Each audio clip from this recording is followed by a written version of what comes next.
kemudian bersemangat untuk datang ke sekolah. Nah, anak-anak ibu, hari ini kita kembali belajar tentang pendidikan agama Katolik. Sekarang ibu mau absen dulu ya. Arjones Marubu, Ayu Ceris, Bilmansa, Bruno, Celino, Delon, Dimas, Vestika. Ternyata semua anak ibu hadir ya, bagus kan? Nah, sebelum kita memulai pelajaran kita, seperti biasa, kita mengawali dengan bernyanyi dan berdoa. Nah, yang memimpin doa nanti si Markus. Ya, sekarang kita bernyanyi bersama-sama ya. Berdiri semua nak.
Ya Tuhan, Maha Baik, kami bersyukur atas perlindungan-Mu.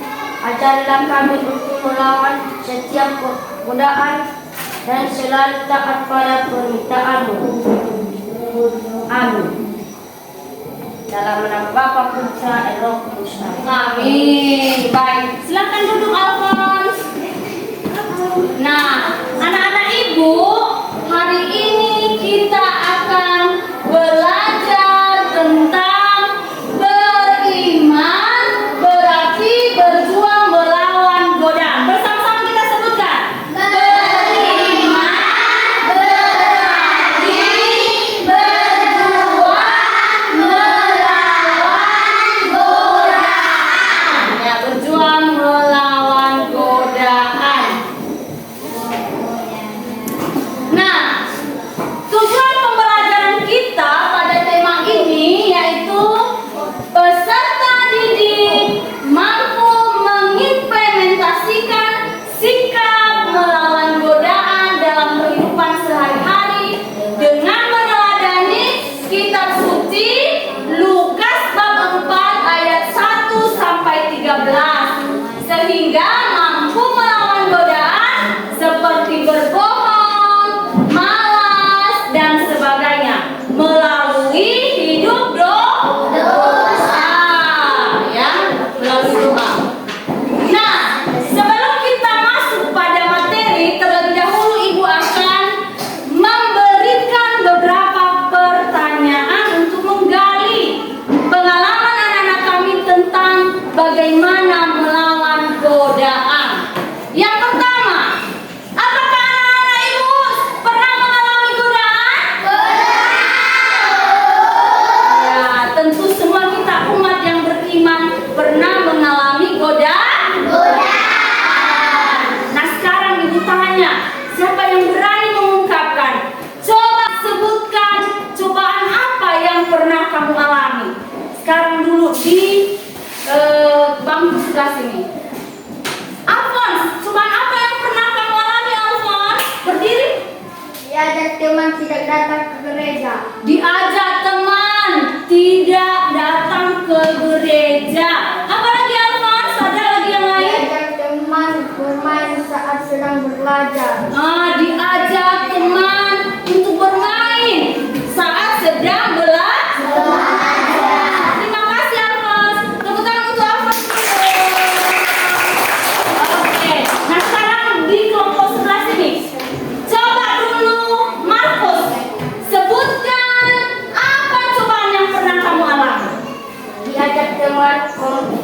diajak teman mencuri buah milik tetangga. Dia diajak teman mencuri buah milik tetangga. Ya, benar itu? Benar. Mencuri? Ya, salah. Apa lagi ya, Markus? Saya merebut mainan adik. Ya, kata si Markus, dia merebut mainan adiknya. Benar itu? Salah. Terima kasih Markus, tepuk tangan untuk Markus. Nah, sekarang di kelompok sebelah sini. Coba si Ayu. Ayu, berdiri Ayu. Coba apa yang pernah kamu alami Ayu? Malas membantu orang tua, kata si Ayu, karena diajak temannya untuk bermain. Ada lagi yang lain Ayu? Cobaan yang pernah kamu alami? Kata si Ayu, dia mencuri mainan adik. Nah, terima kasih untuk Ayu. Tepuk tangan untuk Ayu. Anak-anak ini kok berani mengungkapkan pengalaman-pengalamannya ketika melawan godaan atau mengikuti godaan, ya. Nah, semua apa yang sudah diungkapkan oleh teman-temanmu tadi itu semua adalah perbuatan yang tidak baik, tidak boleh diikuti. Ya. Nah, sekarang ibu akan memutarkan satu video tentang kisah Yesus ketika dicobai iblis. Nah, dari video ini nanti ibu akan memberikan tugas kelompok. Kamu akan kerjakan. Setelah selesai mengerjakannya, silakan untuk mempresentasikan hasil diskusinya dengan teman-teman. Bisa begitu? Bisa. Maka sekarang ibu akan putarkan videonya, ya. Simak dengan baik.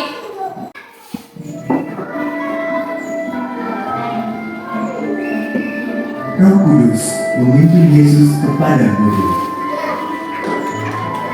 Selama 40 hari 40 malam, Yesus tidak makan apa-apa. Tentu saja, Yesus sangat lapar.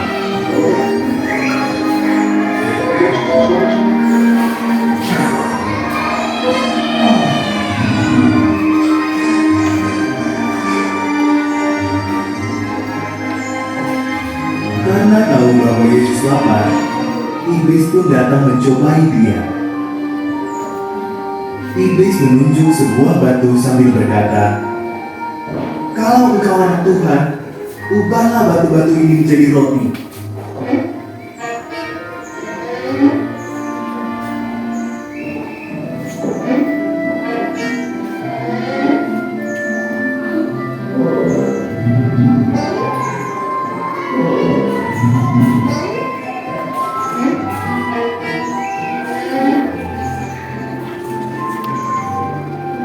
Yesus menjawab iblis dengan memakai firman Tuhan yang ada di Alkitab. Bukan hanya roti yang membuat manusia bisa hidup. Katanya, hidup mereka bergantung juga pada firman Tuhan.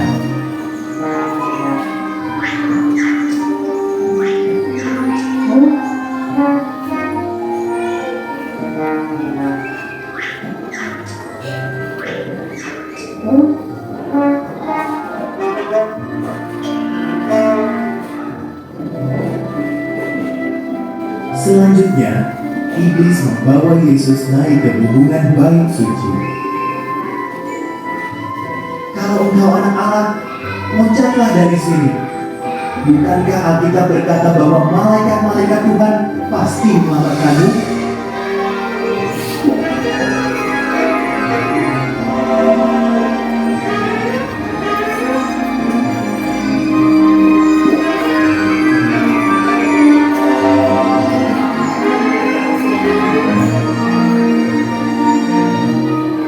Maka Yesus kembali memakai firman Tuhan untuk menjawab serangan kedua iblis. Jangan mencobai Tuhan Allahmu, kata Yesus. Ia mengutip ayat Alkitab lagi.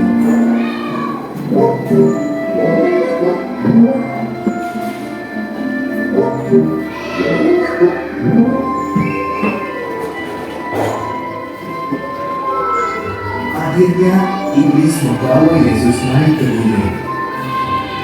Ditunjukkannya semua kerajaan dan kekayaan yang ada di dunia. Semua ini bisa menjadi milikmu, kata iblis, asalkan engkau sujud dan menyembahku.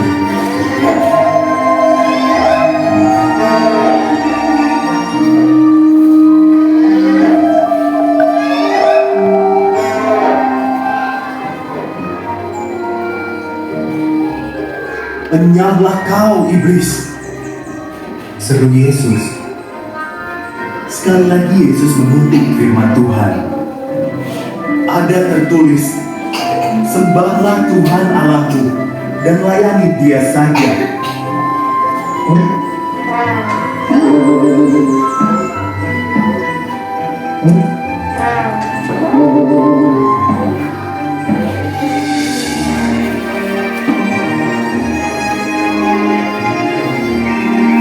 Saat Yesus berkata demikian, seketika itu juga iblis meninggalkan Dia. Lalu datanglah para malaikat dan melayani Yesus. Yesus telah dicobai, tetapi Dia tidak berdosa.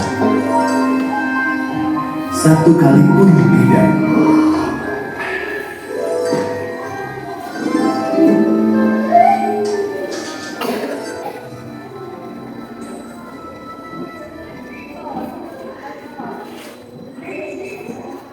Ya, demikian video yang sudah kamu tonton. Nah, dari video ini Ibu akan memberikan tugas kelompok. Jadi masing-masing kelompok nanti mengerjakan soal yang sudah Ibu buat, sudah Ibu siapkan. Nanti Ibu bagikan untuk masing-masing kelompok. Kemudian setelah selesai mengerjakannya akan dipresentasikan di depan kelas atau bersama dengan teman-teman. Soal yang pertama, apa saja godaan yang dihadapi Yesus? Kedua, bagaimana sikap Yesus dalam menghadapi godaan? Ketiga, mengapa Yesus digoda si iblis? Keempat, apa makna yang bisa dicontoh atau ditiru dari teladan Yesus ketika dicobai di padang gurun? Dan yang terakhir, bagaimana contoh sikap dalam melawan godaan? Itu soal-soalnya ya. Nah, sekarang Ibu akan bagi kelompoknya. Kelompok yang pertama, kelompok yang pertama di sini ya.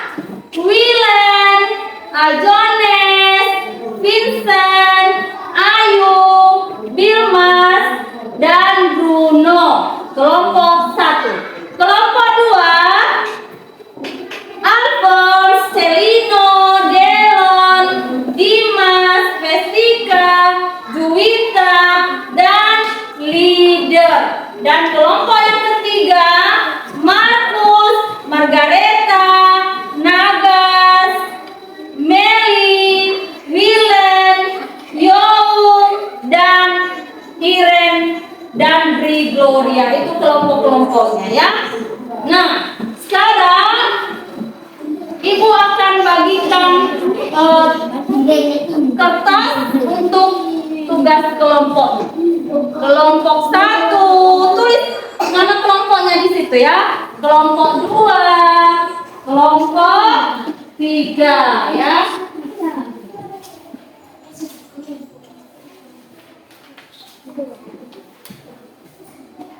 Ya, silakan dikerjakan. Tulis nama kelompoknya di tempat yang ada. Ibu buat kelompok. Tulis nama kelompok. Kelompok 1, kelompok 2, dan kelompok 3. Silakan dikerjakan.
presentasikan kelompoknya.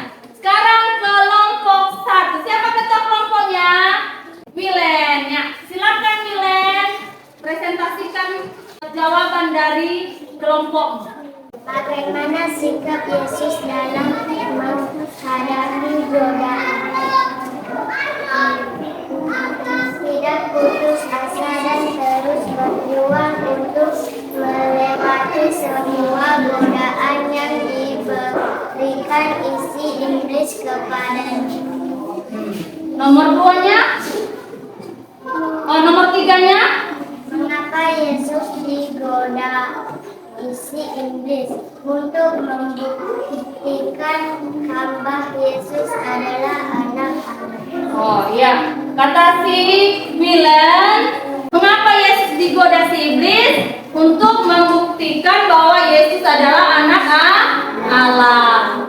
Jawaban nomor 4 Milen. Apa makna yang bisa dicontoh ditiru dari teladan Yesus dicobai di padang gurun? Sikap Yesus dalam menghadapi godaan-godaan yang ditawarkan iblis kepadanya. Iya, kata kelompok 1, makna yang bisa dicontoh dari sikap Yesus ketika dicobai di padang gurun adalah sikap Yesus dalam menghadapi godaan yang ditawarkan si iblis. Terima kasih untuk kelompok 1. Tepuk tangan untuk kelompok 1. Nah, sekarang kelompok 2. Siapa ketua kelompoknya? Si Alphonse. Silakan berdiri Alphonse. Ya, apa jawaban nomor 1 Alphonse di kelompokmu? Apa saja godaan yang dihadapi Yesus? Iblis menyuruh Yesus untuk merubah batu menjadi roti. Iblis menyuruh Yesus melompat dari atas bait Allah. Iblis menawarkan kepada Yesus kerajaan dunia. Nomor 2 Alphonse, apa jawabannya? Bagaimana sikap Yesus dalam menghadapi godaan? Tidak putus asa dan terus berjuang untuk melewati semua godaan yang diberikan si iblis kepadanya. 3. Mengapa Yesus digoda si iblis? Untuk membuktikan bahwa Yesus adalah anak Allah. Iya, itulah jawaban kelompok 2. Tepuk tangan untuk kelompok 2. Terima kasih Alphonse. Sekarang kelompok 3, silakan menjawab soal nomor 4 dan 5. Apa makna yang bisa dicontoh ditiru dari teladan Yesus dicoba di padang gurun? Sikap Yesus dalam menghadapi godaan-godaan yang ditawari iblis kepadanya. Bagaimana contoh sikap dalam melawan godaan? Berdoa, membaca kitab suci, ingatkan diri mengapa godaan tidak baik, pikirkan sesuatu yang nantinya akan membuat kita sulit, bergaul dalam komunitas yang baik. Ya, jawaban kelompok 3 mengatakan makna yang bisa dicontoh dari teladan Yesus dicoba di padang gurun, yaitu sikap Yesus dalam melawan godaan. Kemudian kata kelompok 3 lagi, contoh sikap dalam melawan godaan melalui doa, melalui membaca kitab suci, kemudian bergaul dalam komunitas yang baik. Nah, tepuk tangan dulu untuk kelompok 3. Nah, bagus sekali ya, semua kelompok sudah bekerja dengan baik untuk mempresentasikan hasil dari diskusi kelompoknya. Silakan duduk kembali Markus. Nah, anak-anak ibu, setelah kita mempresentasikan hasil kelompok yang sudah kamu kerjakan, maka sekarang kita bersama-sama menyimpulkan dari apa yang sudah kamu kerjakan tadi. Yang pertama, iblis menggoda bukan hanya Yesus, tetapi iblis juga menggoda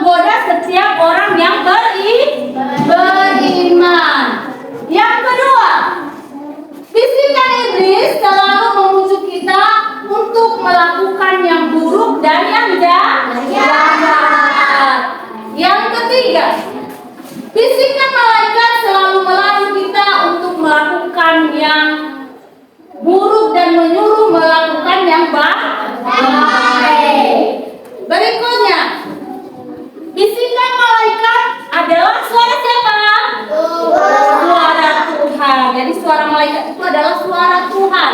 Yang kelima, Yesus mengalahkan setiap godaan iblis karena ia penuh dengan Roh Kudus. Kemudian Yesus menolong setiap orang yang berjuang melawan iblis. Jadi Tuhan Yesus selalu menolong kita supaya kita mampu melawan setiap godaan dan membimbing kita supaya kita mampu melakukan yang baik.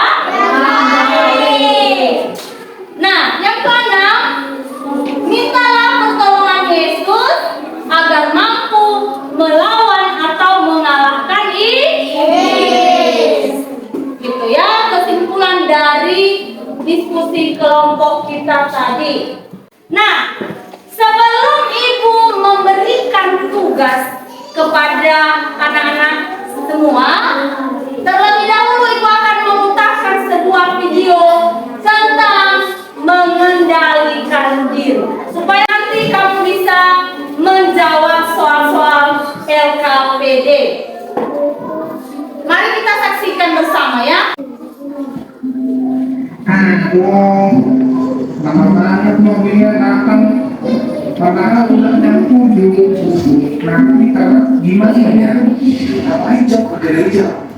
Kita di sini aja, kita dengan jalan senang-senang. Nanti aku akan tunjukkan tempat terbaik baru. Iya sih, aku juga males nih nunggu mobilnya lama banget.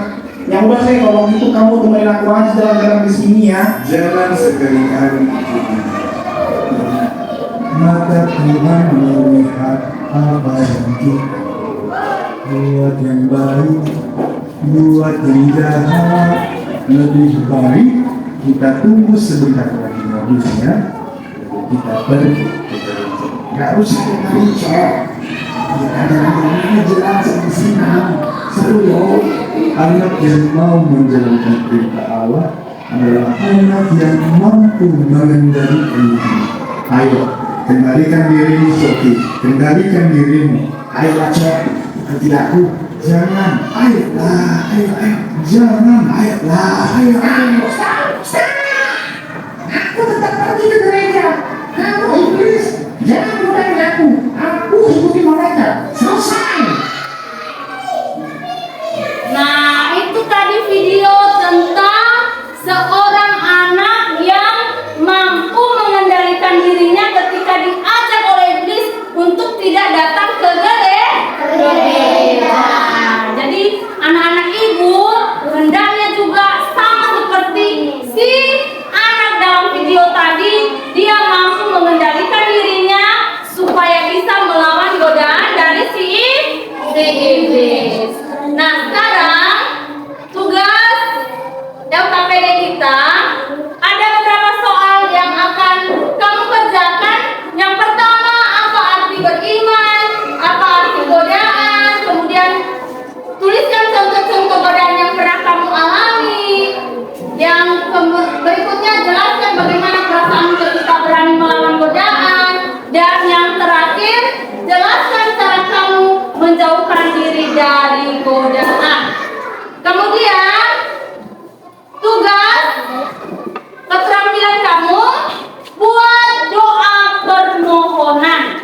Kamu buat seperti yang sudah ibu kasih contohnya. Kamu bisa hias-hias pinggirnya, lalu kamu tulis doa permohonan di dalamnya tentang bagaimana cara melawan godaan, atau kamu meminta kekuatan dari Tuhan untuk mampu melawan godaan. Nah, sekarang ibu akan bagikan soal-soal LKPD-nya. Jadi kamu kerjakan nanti soal ini dari lembar kerja yang sudah ibu bagikannya.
Jadi, bagaimana menurutmu yang paling sulit dari pelajaran ini?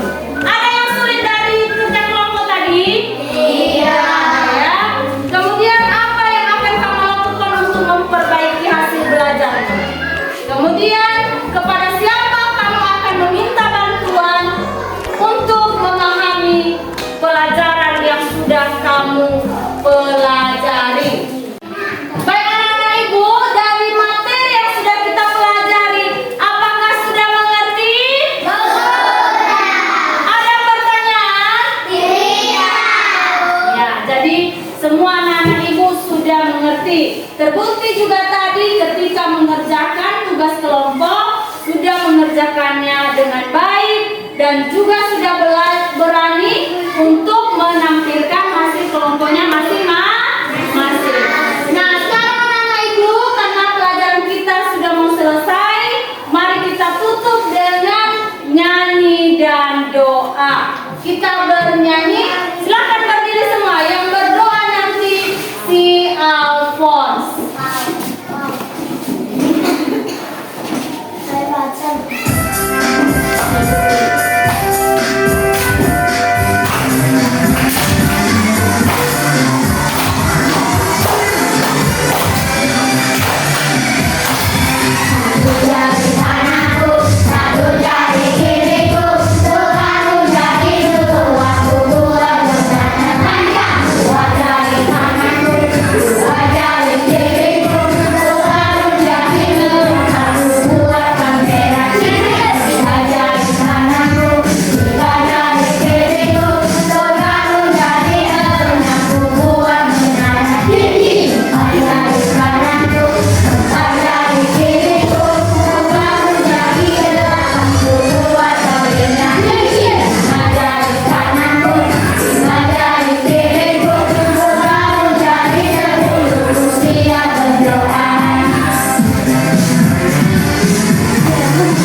Teman-teman, mari kita berdoa dalam nama Bapa, Putra, dan Roh Kudus. Ya Tuhan Maha Baik, berkati kami agar taat pada perintah-Mu dan taat pada nasihat orang tua dan guru. Amin. Dalam nama Bapa, Putra, dan Roh Kudus. Amin. Baik anak-anak ibu, demikianlah pelajaran kita hari ini. Pelajaran yang sudah kita pelajari diulangi kembali di rumah ya. Baik, kita lanjutkan dengan pelajaran berikutnya. Selamat siang semua.